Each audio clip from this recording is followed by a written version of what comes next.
Salut, bienvenue les amis, j'espère que vous êtes bien réveillés aujourd'hui. On va continuer avec notre cours. La fois passée, on a déjà parlé des grands traits, le programme, ainsi de suite. On a commencé notre cours qui parlait de limites, continuité et dérivation. Donc aujourd'hui, on va continuer. Donc dans ce cours, on a parlé des limites en premier lieu. On a fait certains rappels. Ensuite, on a fait limites de référence. Et puis, on a parlé de limites et opérations, limite de la somme de deux fonctions, du produit, du quotient. On a parlé de tout ça la fois passée. Aujourd'hui, on va un peu avancer avec les limites de composition. Donc, limite d'une fonction composée ou limite utilisant le changement de variable. Donc, qu'est-ce qu'on va faire ici? Le cours dit quoi? Soit f et g, deux fonctions, a, b et L des éléments de grande R union plus l'infini moins l'infini. C'est un ensemble. Si la limite lorsque x tend vers a de g de x égale à b et la limite lorsque x tend vers b de f de x égale à L, alors la limite lorsque x tend vers a de f rond g de x égale à la limite lorsque x tend vers a de f de g de x qui est égal à L. Donc ici, c'est ça. Lorsqu'on écrit f donc g de x, c'est la composée de f par g. Donc c'est ce qu'on a, c'est ça on a traduit comme ça. Donc lorsqu'on vous allez voir à partir de maintenant, on écrit f rond g, donc c'est une composition de fonctions. Donc on dit, pour appliquer cette propriété, on pose le plus souvent, par exemple, x égale à g de x. Il s'agit du changement du variable. On sait que pour calculer la limite de certaines fonctions, on doit passer par changement de variable. On va voir dans certaines exercices, on va l'utiliser, on va l'utiliser souvent. Parce qu'il y aura beaucoup d'exercices qui vont vouloir faire allusion au changement de variable. Et ça, pour faire changement de variable, je peux prendre un t, c'est un variable, égal à toute une fonction, on peut le faire. On va le voir, ça va marcher au niveau des fonctions exponentielles puis fonctions logarithmes. Vous aurez à voir ça. Donc ici, j'ai donné un exemple d'un exercice. On dit déterminer la limite en plus l'infini de la fonction définie par f de x égale à la racine carrée de x carré moins x plus 3. Donc lorsque je prends f de x égale à la racine carrée de x carré moins x plus 3, je peux poser grand x égale à ce qui est sous la radicale. Alors f de x serait égal à la racine carrée de grand x. Or, limite lorsque x tend vers plus l'infini de grand x est égal à plus l'infini.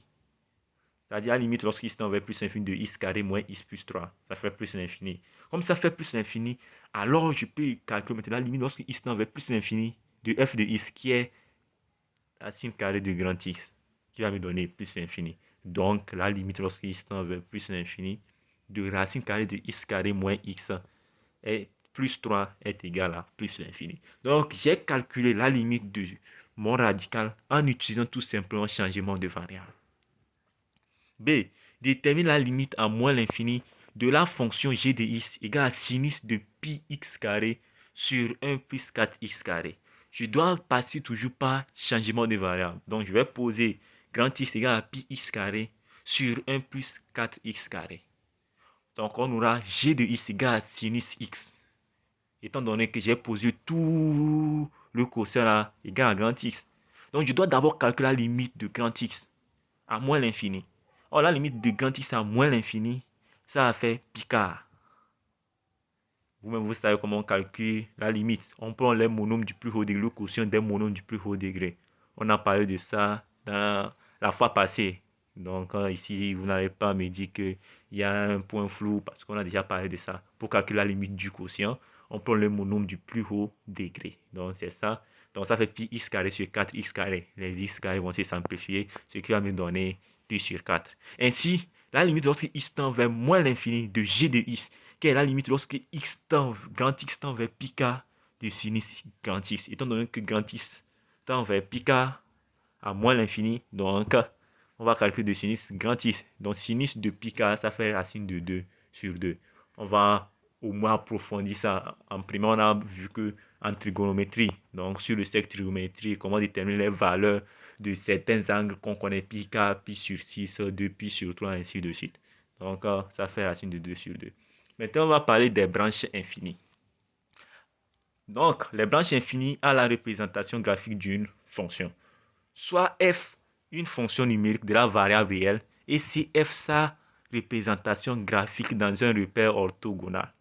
On dit que cf admet une branche infinie dès que l'une des coordonnées d'un point de CF peut tendre vers l'infini.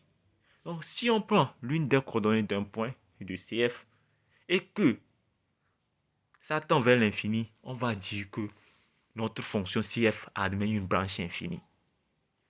Parmi les branches infinies, j'ai dit qu'on peut appeler ça encore comme asymptote. Donc, on va parler de asymptote verticale. Donc, parmi les branches infinies, on a les asymptotes verticales, horizontales et obliques. Donc, lorsque je calcule la limite de f de x en A, qui est plus l'infini ou moins l'infini, lorsque A appartient à grand R, alors la droite d'équation x égale à A est une asymptote verticale à la courbe représentative de f. Qu'est-ce que je vais dire par là? On aura, par exemple, je dis de calculer la limite lorsque x tend vers 2 d'une fonction.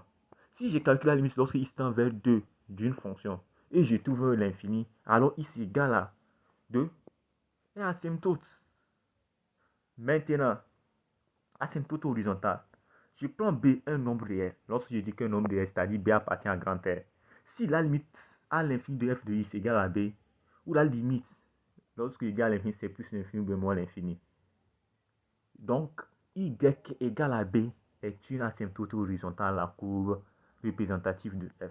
Donc, tout simplement, lorsque je calcule la limite à un réel, je trouve l'infini, c'est l'asymptote verticale. Et lorsque je calcule la limite à l'infini, je trouve un réel, c'est l'asymptote horizontale. En ce qui concerne l'asymptote oblique, lorsque je prends deux réels A et B, deux nombres réels avec A différent de 0, si la limite lorsque x tend vers plus l'infini de mon f de x moins entre parenthèses ax plus b égale à 0, alors la droite d'équation y égale à ax plus b est asymptote oblique à la courbe représentative CF. Donc, comme on connaît les différentes asymptotes, on va étudier ces branches infinies, soit f, une fonction numérique de la variable réelle, et CF, sa représentation graphique dans un repère orthogonal OIJ. Ce que je suis en train de dire, dans chaque exercice à partir de l'instant où on a fait ce cours, vous allez voir que lorsque j'ai un problème, je vais résoudre le problème. Parfois, je dois passer par les branches infinies pour pouvoir déterminer la courbe. Lorsque je dis que je dois passer par les branches infinies, je fais allusion à quoi? Je dois déterminer les limites au bon de l'ensemble de définitions. On sait comment on détermine les limites. Une fois que je détermine les limites au bon de l'ensemble de définitions, on peut me dire d'interpréter. Pour l'interprétation, c'est de dire c'est quel type d'asymptote ou ainsi de suite. Donc ici, on va les étudier. On a pris W désigne plus l'infini ou moins l'infini. Lorsque la limite, lorsque x tend vers W de f de x égale à plus l'infini, ou la limite lorsque x tend vers W de f de x égale à moins l'infini, alors on étudie la branche infinie de CF en W. Pour étudier la branche infinie de CF en W, on procède comme de la manière suivante. Donc, première étape. Donc maintenant, comme je sais que ma courbe admet des asymptotes, c'est-à-dire j'ai calculé la limite à l'infini, je trouve l'infini, je ne veux pas m'arrêter là. Si on me dit d'étudier les branches infinies, je ne dois pas m'arrêter là. Je dois calculer en premier lieu la limite lorsque x tend vers W. J'ai bien dit W représente plus l'infini ou moins l'infini. Donc la limite lorsque x tend vers W de f de x sur x. Premier cas, si f de x sur x n'admet pas de limite en W, on ne peut rien dire. C'est l'étude des branches infinies. Hein. Maintenant, si la limite lorsque x tend vers W de f de x sur x égale à 0, alors on va conclure que si f admet une branche parabolique de direction, c'est de l'axe des abscisses, ou simplement de direction OI. C'est lorsque cette limite vaut 0 ça. Maintenant, si cette limite est égale à l'infini, alors si f admet une branche parabolique de direction, celle de l'axe des ordonnées, c'est-à-dire OJ. Maintenant, si cette limite est égale à 1 réel, alors on passe à la deuxième étape. Donc, lorsque je calcule, je trouve un réel, je ne peux pas conclure, je passe à la deuxième étape. La deuxième étape consiste à calculer la limite lorsque x tend vers W de f de x moins ax, c'est le réel que j'ai trouvé. Maintenant, si cette limite me donne l'infini, on dit que CF admet une branche parabolique de direction, c'est de la droite de l'équation y égale à alpha x. Maintenant, si cette limite me donne un réel, alors la droite d'équation y égale à ax plus b est une asymptote oblique à CF en W. C'est comme ça qu'on étudie les branches infinies d'une fonction.